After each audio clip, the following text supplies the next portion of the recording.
दोस्तों अब ये क्वेश्चन क्या कह रहा है, इस क्वेश्चन को ध्यान से समझेंगे। ये मेंस में आया था 2025 में। क्वेश्चन बोल रहा है a point charge plus q is placed at origin. एक पॉइंट चार्ज है प्लस क्यू, इसको कहां रखा गया? ओरिजिन पर रखा गया है। A second point charge plus 9q is placed at D00, यानी कि इसके कोऑर्डिनेट्स दिए गए हैं in Cartesian coordinate system. The point in between them where the electric field vanishes. हमें वो पॉइंट फाइंड आउट करना है जहां पर इलेक्ट्रिक फील्ड क्या हो जाएगी? वेनिश हो जाएगी, मतलब खत्म हो जाएगी। अब वो पॉइंट हम कैसे निकालेंगे? ध्यान से देखेंगे। मैं यहां पर आपको दो चीजें बताऊंगा, कॉन्सेप्चुअली है, बाकी तो वैसे आसान है क्वेश्चन। क्या है? मान लो पहला चार्ज हमारे पास प्लस क्यू, मैंने इसको ओरिजिन पर रख दिया, और जो दूसरा चार्ज है प्लस 9q, इसको हमने कहां रखा है? D00, इसको इस पॉइंट्स पर रख दिया। ठीक है, अब हमें यह बताना है कि इसमें कौन से पॉइंट पर इलेक्ट्रिक फील्ड जो है जीरो हो जाएगी। तो हम इसको कैसे करने वाले हैं? मैं यहां पर मान लो दो पॉइंट लेकर के आपको बताने की कोशिश करूंगा कि जो इलेक्ट्रिक फील्ड है वो किसके ऊपर डिपेंड करती है। भाई आपके पास फॉर्मूला है इलेक्ट्रिक फील्ड का KQ/R²। अब K तो कांस्टेंट है, तो इलेक्ट्रिक फील्ड किसके ऊपर डिपेंड कर रही है? चार्ज के मैग्नीट्यूड के ऊपर और डिस्टेंस के स्क्वायर के इनवर्स रिलेशन में है। अगर चार्ज बढ़ेगा इलेक्ट्रिक फील्ड बढ़ जाएगी, अगर डिस्टेंस कम होगी तो इलेक्ट्रिक फील्ड बढ़ जाएगी, अगर डिस्टेंस ज्यादा होगी तो इलेक्ट्रिक फील्ड क्या हो जाएगी? कम हो जाएगी। इनवर्स रिलेशन है, ये आपको पता है। यहां से इस रिलेशन को अगर मैं यूज करता हूं तो मैं आपको ये बताने की कोशिश करूंगा कि मान लो ये जो चार्ज है, मान लो मैंने पहले मतलब ये वो पॉइंट है जहां पर इलेक्ट्रिक फील्ड जीरो है ना।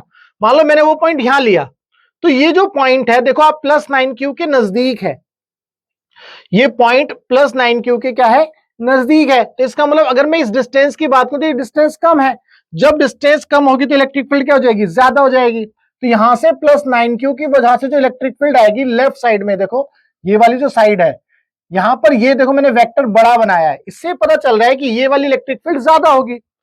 और चूंकि प्लस क्यू की वजह से ये डिस्टेंस ज्यादा है, अगर डिस्टेंस ज्यादा होगी तो इलेक्ट्रिक फील्ड कम होगी, तो मैंने यहां पर ये भी बना दिया।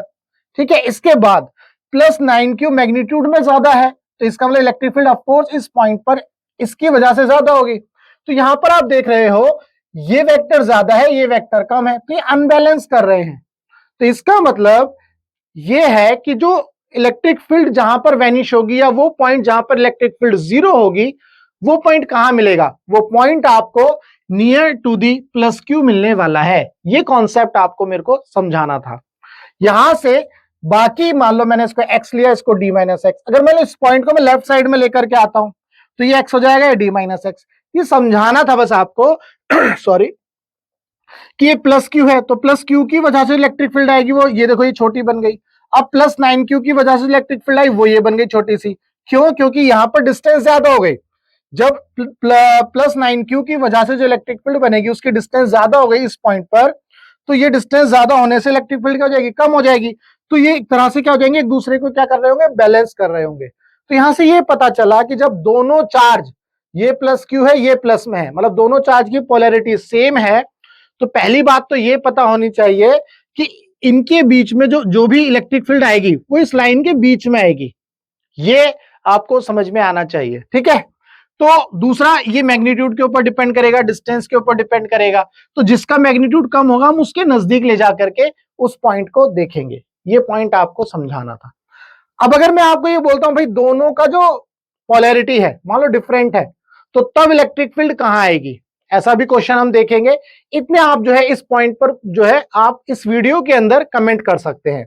अगर दोनों पोलैरिटी जो है क्या है? अलग है, मान लो ये प्लस है और ये माइनस है, उस केस में इलेक्ट्रिक फील्ड कहां पर जीरो हो जाएगी। ठीक है जी, खैर वो एक अलग क्वेश्चन हो जाएगा। अभी हम यहां तक इसको सॉल्व करते हैं।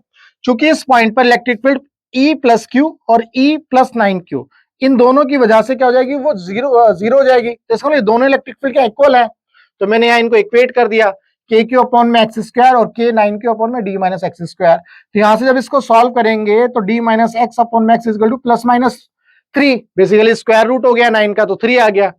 तो अब यहां पर दो पॉइंट हम ले सकते हैं, तो प्लस में ले सकते हैं माइनस में। तो जब मैंने d-x प्लस 3a लिया तो प्लस 3x, तो ये माइनस उधर चला गया तो 4x, तो x की वैल्यू d/4। अब इसके बाद क्या लिया? d-x is equal to -3x, तो d माइनस एक्स ये उधर जाएगा तो ये माइनस 2x मिलेगा, तो यहां से x की वैल्यू माइनस d/2 आ जाएगी। तो x की वैल्यू माइनस d/2 जो है गलत हो जाएगी, क्योंकि जो इलेक्ट्रिक फील्ड है, अब गलती से अगर मान लो ये भी ऑप्शन में होता और कुछ बच्चे इसको भी लगा जाते तो ये गलत हो जाता। यही मैंने आपको कॉन्सेप्ट बताया कि जो इलेक्ट्रिक फील्ड है वो जीरो किस कहां पर होगी, मतलब इन दोनों पॉइंट के बीच में। चूंकि ये जीरो ये पॉजिटिव साइड है तो इसका मतलब इसी के बीच में मिलने वाली है, क्योंकि पोलैरिटी क्या है, सेम है। अगर पोलैरिटी डिफरेंट होती तो ये पॉइंट जो है बाहर आ जाता इस लाइन के। इसके लिए भी हम अलग से देखेंगे। तो उम्मीद करता हूं यहां पर आपको ये समझ में आया कि इस क्वेश्चन का हमने सॉल्यूशन कैसे किया है। कॉन्सेप्ट समझना जरूरी है, क्वेश्चन बहुत आसान था, आप जो है पेन पेपर लेते हो तुरंत जो है इसको सॉल्व कर सकते थे। ठीक है, बाकी मैंने आपको यहां पर कॉन्सेप्ट समझाने की कोशिश करी है। तो उम्मीद करता हूं इस क्वेश्चन के अंदर आपको जो भी आपका डाउट रहा होगा वो डाउट आपका जरूर सॉल्व हुआ होगा। देखिए हमारा मकसद है टीच फ्री फॉर इंडिया। आप इंडिया के किसी भी कोचिंग सेंटर में पढ़ते हो, चाहे अड्डा में, चड्डा में, फड्डा में, पीडब्ल्यू टीडब्ल्यू एमसी टीएमसी जहां भी पढ़ते हो, और आपका फिजिक्स के अंदर डाउट है, चाहे वो थ्योरी हो या क्वेश्चन हो, आपको करना क्या है, आपको अपना डाउट इस नंबर पर व्हाट्सएप करना है। कहां गया भाई नंबर, ये रहा 8076 397 396। इस नंबर पर जब आप अपना डाउट व्हाट्सएप करेंगे तो हम आपके डाउट का बेस्ट वीडियो सॉल्यूशन आपको बना करके देंगे। चलिए मिलेंगे हम अपनी नेक्स्ट वीडियो में।